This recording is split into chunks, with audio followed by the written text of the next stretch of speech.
মোহাম্মদপুর গিয়েছিলাম। একজন এত বড় রামদা বের করছে, ফোন টোন যা ছিল সব কিছু দিয়ে দিতে হয়েছে আমাকে, কারণ আমার জীবন আমাকে আগে বাঁচাতে হবে। পোশাক যদিও সংস্কৃতি এক এক জায়গার সংস্কৃতি এক এক রকম ভাইয়া, কে কীভাবে পোশাক পরছে, পরিপাটি হয়েও সে পোশাক পরে আসলেও তার তো কোনো কিছু না। আমার কথা হচ্ছে যার দৃষ্টিভঙ্গি যেমন সে সেভাবেই দেখবে। হ্যাঁ, কিছু কিছু মেয়ে আছে যারা হচ্ছে আমাদের দেশটাকে হয়তো ইউরোপিয়ান বা অন্য দেশের মতো ভাবে। আমি সেই বোনদেরকে বলবো যে মনে না আমার, সকালে আপনারা এমন পোশাক পরিচ্ছন্ন বের হবেন যেটাতে আপনাদের নিজেরই কোনো সমস্যা তৈরি না হয়।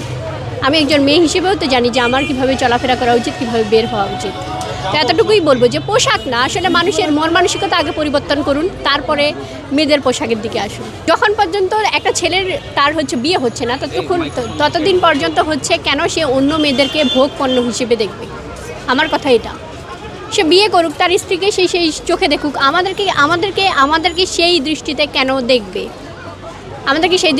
দেখবে, আমার কথা হচ্ছে এটা। আর আমি চাই যে এই যে বর্তমান যেই পরিস্থিতি, দেশের পরিস্থিতি খুবই খারাপ, এটা আপনারাও বুঝছেন, আমরাও বুঝি।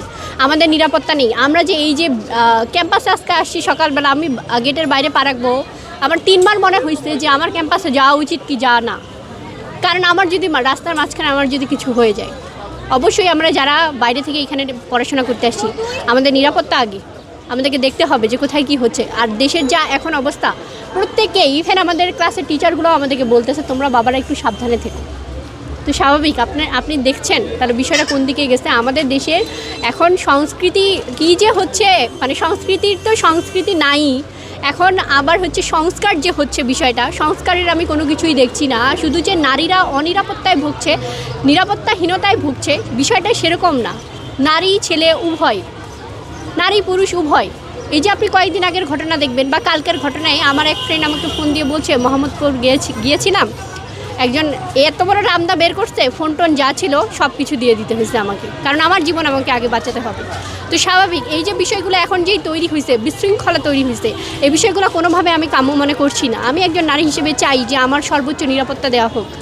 আমি চাই যে যেই বোনেরা আমাদের ধর্ষিত হয়েছে, সেই বোনদেরকে সর্বোচ্চ হচ্ছে ইয়েটা দেওয়া হোক। মানে তারা যে এই যে আজকে ধর্ষিত হয়েছে, হয়তো অনেক মা বোন বেঁচে আছে, অনেকজন নেই, অনেকজন এই বিচারের ইয়ের জন্য পিছু ঘুরে বেড়াচ্ছে, কোথাও না কোথাও যাচ্ছে, কিন্তু সে সঠিক বিচারটা পাচ্ছে না। আর এই বিচার না পাওয়ার কারণে একের পর এক ধর্ষিত হতেই চলছে, ধর্ষণের বৃদ্ধি তো বেড়েই চলছে। তো আমি এটাই বলবো যে যারা ধর্ষণ করছে তাদেরকে যেন সর্বোচ্চ শাস্তিটা দেওয়া হয়।